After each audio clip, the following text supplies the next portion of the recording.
It's not just that God would not accept Cain's offering, it's that God could not. There are some things that God cannot do. And I know everyone says, well, he's God, he can do anything he wants. No, he can't. He can never act outside of his character.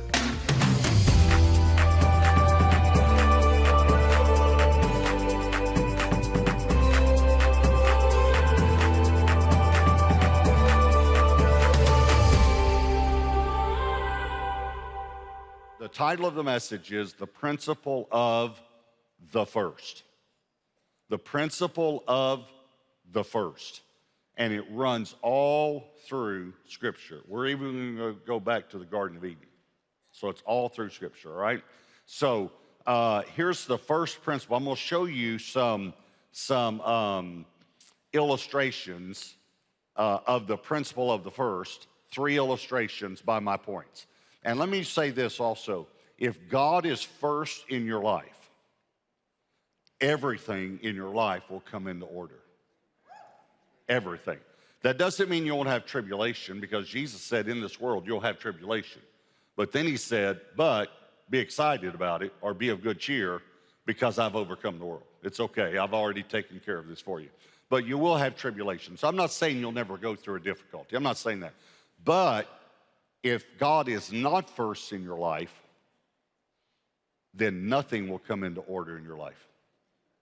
And wouldn't you rather go through the tribulation that we're all going to go through, as far as trials and difficulties and all the things we go through, wouldn't you rather go through any difficulty with God being first in your life and everything in order in your life? So the only way to have everything in order is to have God first. So I want to show you 3 principles of the principle of the first, all right? So here's the first one, the principle of the firstborn. So this is a scripture from the Old Testament, but let me remind you that 1 Corinthians 10 says that everything that's written in the Old Testament was written for our instruction. So we need to learn from this. So some of this that I'm about to read you, you're going to think, it talks about a donkey and a lamb. And I don't know how many of you own a donkey and a lamb, okay? But there's a principle behind why God said it. And that's what we want to find out. So Exodus chapter 13, verse 1, then the Lord spoke to Moses saying, consecrate. Now, here the word consecrate simply means set apart or set aside to me all the firstborn. Whatever opens the womb among the children of Israel, whatever opens the womb among the children of Israel. Remember, Romans 11 says we've been grafted in to the nation of Israel, if you believe in Jesus, all right? Whatever opens the womb among the children of Israel, both the man and beast, now watch these 3 words, it is mine. In other words, set it aside because it belongs to me. So there's a principle here, and that's what I'm trying to get us to understand. Verse 12, you shall set apart to the Lord, set apart, same thing as consecrate, to the Lord, all that open the womb. That is every firstborn. This is the principle of the firstborn. That comes from an animal which you have, the males shall be the Lord's. In other words, shall belong to God. But every firstborn of a donkey, and I'll explain all this in a moment, you shall redeem, that means buy it back so you can use it, with a lamb. And if you will not redeem it, now watch this, then you shall break its neck. Now, I need to just mention here just for a moment this principle. This principle applies to tithing. And what he's saying is the first 10%, we're going to get to this, is set aside or set apart for me. But if you won't return it to the house of God, you're going to lose it anyway. So you can bring it to the house of God and the 90% can be blessed, or you can keep it in your bank account and it'll still go out of your bank account when your washing machine breaks, or your car breaks, or you lose your job. Please hear me, this is important. Wouldn't you rather return the first 10% to God and have all of your finances blessed, or lose it anyway and have all of your finances cursed? I mean, you'd rather be blessed. There you go. You answer. I asked the question, you answered it. Thank you very much. I'd rather be blessed. I mean, it's a pretty simple question, isn't it? All right. You shall set apart, and then he says, and if you don't set it apart, you don't redeem it, you shall break its neck. In other words, you're going to lose it anyway. And all the firstborn of man among your sons you shall redeem. Okay, so here's what he's saying. There are two classifications of animals that he uses here. He uses a donkey and a lamb. A donkey represents unclean animals, and a lamb represents clean animals. Now, this was written 3,500 years ago. What in the world does that have to do with you if you're an accountant or a lawyer or in the medical profession or the education profession? Maybe you're a teacher. What does a donkey and a lamb have to do with you today? It's the principle behind it. And can I tell you, this principle is actually talking about, you ready for this? Jesus. That's how important what I just read you was. Let me explain it to you. If you have an unclean animal, it has to be redeemed with the sacrifice of a clean animal. And a clean firstborn, and remember Jesus is called the firstborn, has to be sacrificed. So a clean has to be sacrificed, but the unclean has to be redeemed with the sacrifice of the clean. Okay, so let's just for a moment, let's figure out, were you and I born, spiritually speaking now, clean or unclean? Unclean, because we were born with a sin nature. Was Jesus born unclean or clean? Are you okay? You ready for this? And you better get excited over this or I'll get very upset with you. I might even cry, so you better get excited.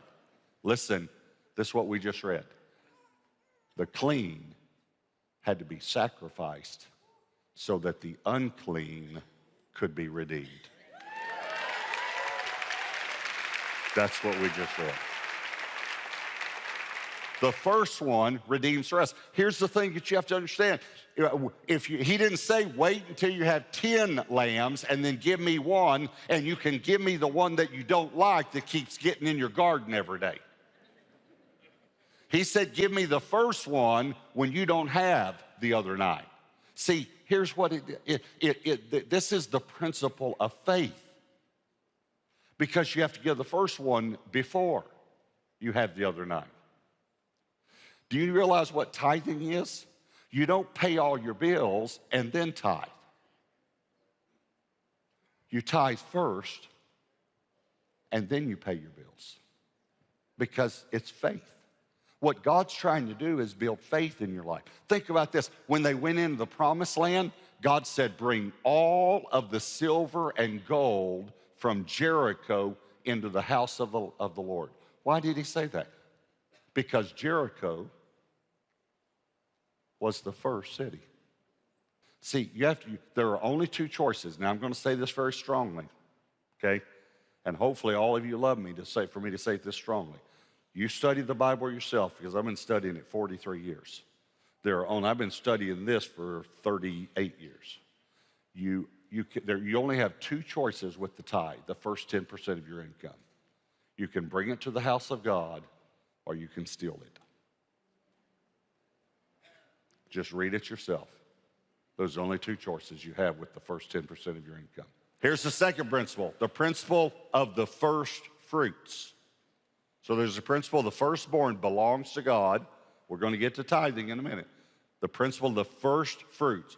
Proverbs 3, 9, and 10. Look at this. Honor the Lord with your possessions. Have you ever seen that scripture? So how can you honor God with your car? It's really simple. Give him the first 10% of your income and then buy a car that you can afford. How do you honor the Lord with your house? Give him the first 10% of your income And then, here's what's amazing. I hear testimonies all the time. We had this house, and we went to buy it, and they lowered it $25,000. We went to buy a car, and they lowered the price. I said, you can't believe what God does for tithers. Honor the Lord with your possessions and with the first fruits of all your increase. Now, he's speaking to farmers here, so you could insert the word income where it says increase, okay? And you can tell he's speaking to farmers because watch. So your barns will be filled with plenty, and your vats will overflow with new wine. Look at this, Exodus 23:19. The first of the first fruits. He wants you to really understand what the word first means. The first of your first fruits of your land you shall bring, notice the word bring, into the house of the Lord your God. Did you see the word bring? Okay, do you know why he uses the word bring when he talks about tithing? He never uses the word give when he talks about tithing. He always uses the word bring. Here's the reason. You can't give what doesn't belong to you. You can only bring it to the house of God, or you can steal it. That's your only choice. When I was in Bible college, one of the students asked one of the professors, why did God accept Abel's offering and he didn't accept Cain's offering? Isn't that a great question? And the professor, he was wonderful. He said, I really don't know. I've never gotten any revelation on that passage. And then years later, God showed me, and this has been like this has been my life message about the first, the principle of the first. And God showed me the principle of the firstborn and the principle of the first fruits. Now I want to read you the story of Cain and Abel and watch how easy it is to see why God accepted Abel's but not Cain's. Remember, firstborn and first fruits belong to God, all right? Watch it, Genesis 4, verse 3.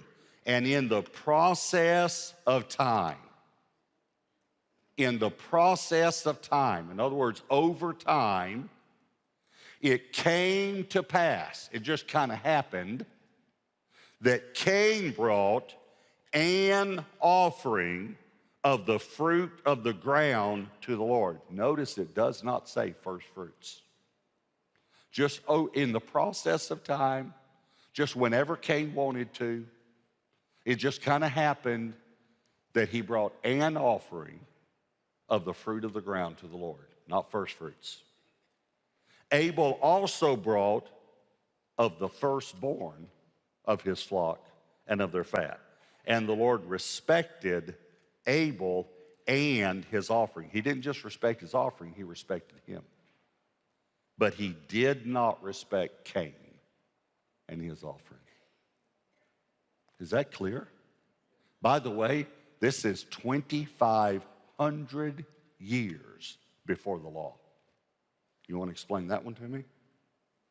2,500 years before the law, and the principle of the firstborn and first fruits was already enacted by God. Already. It's right there. Cain, here's another way to say it. And here's what Christians have told me. I give as I feel led. Not with the tithe, you don't.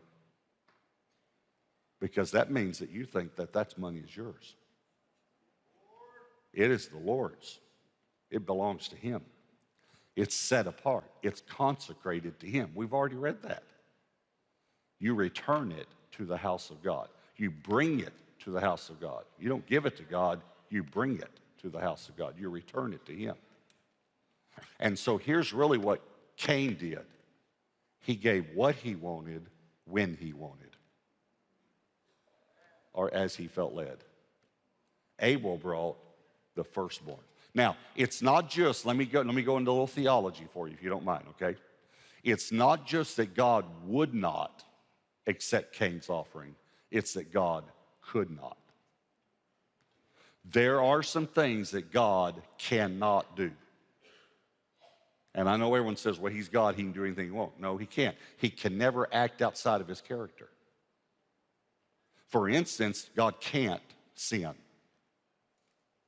God can't lie. He can't.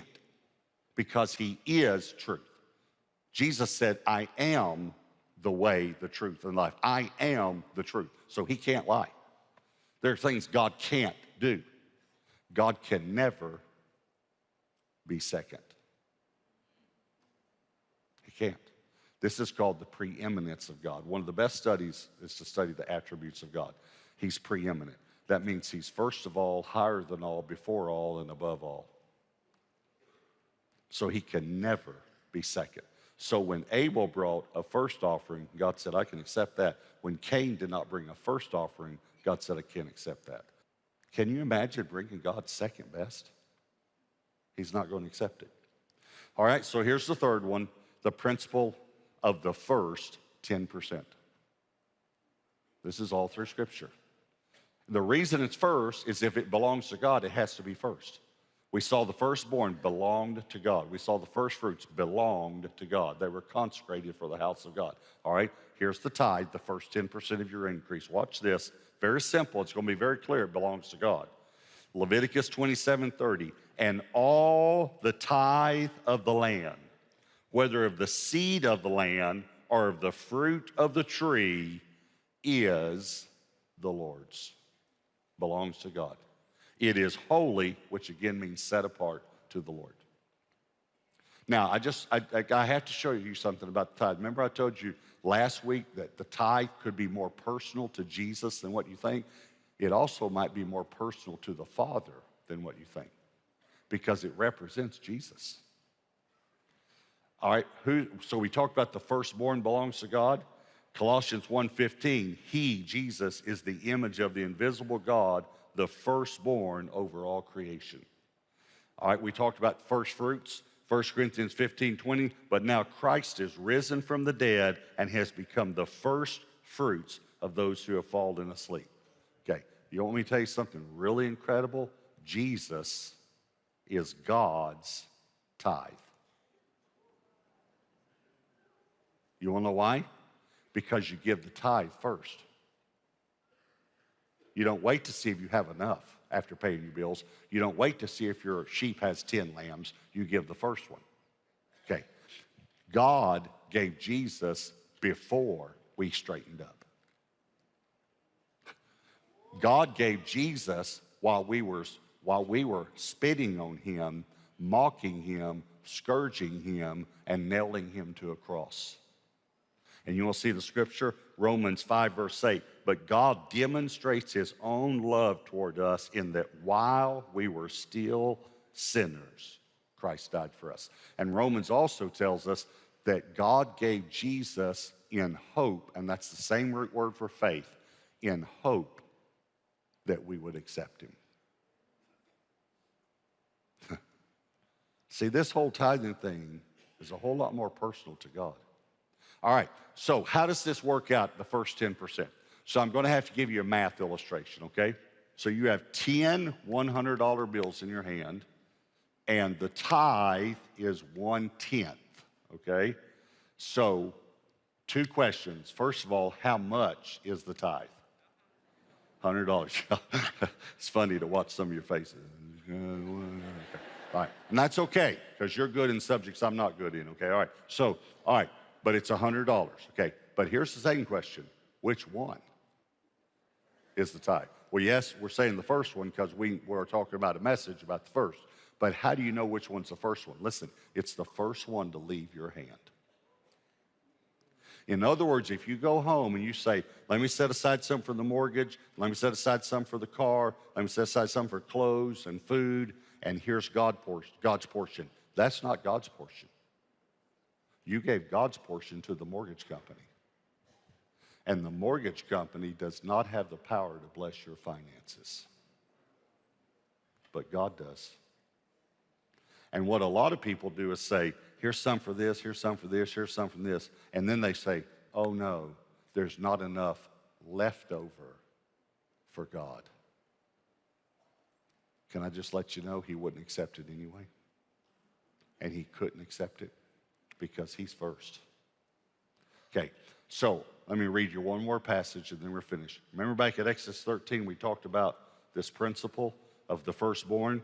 We stopped at verse 13. Verse 14 says, so it shall be when your son asks you in time to come, saying, what is this? In other words, one day your son's going to get old enough to want to know why you're killing these lambs.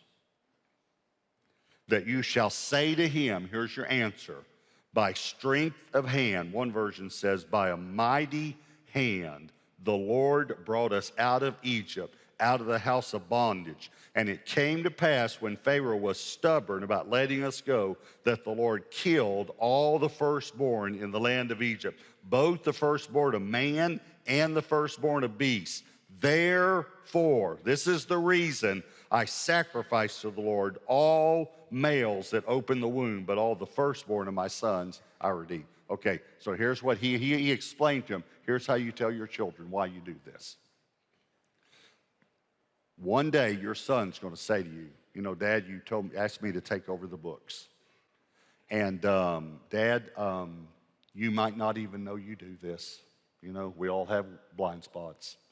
But what I noticed was when I was looking over the books, that every time one of our animals has a firstborn, you, how shall I say this, kill it. And I was just wondering, you killed 72 animals last year, and we're in the ranching business. So I was just wondering why you were doing that. And God said, you say to your son, son, it's time for you to know. There's something about our family that you don't know. We were not always ranchers. We didn't own any animals. We didn't even own land. Son, we were enslaved people.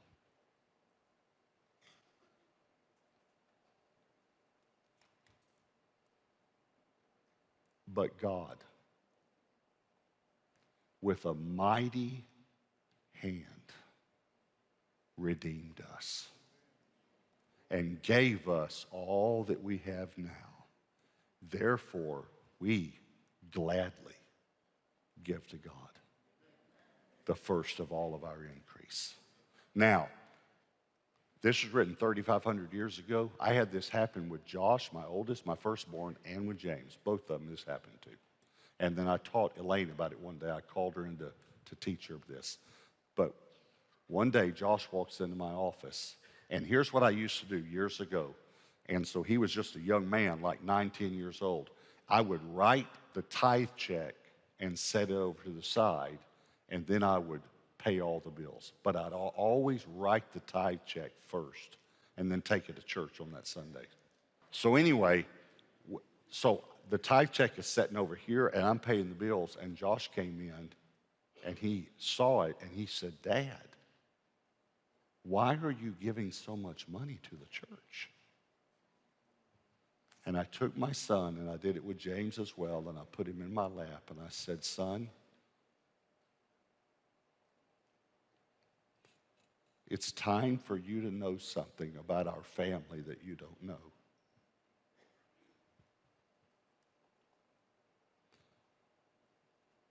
But Daddy wasn't always a Christian. And your daddy used to be a very, very bad man.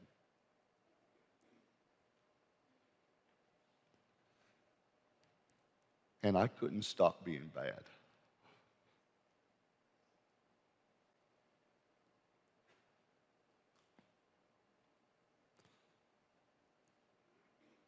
But God,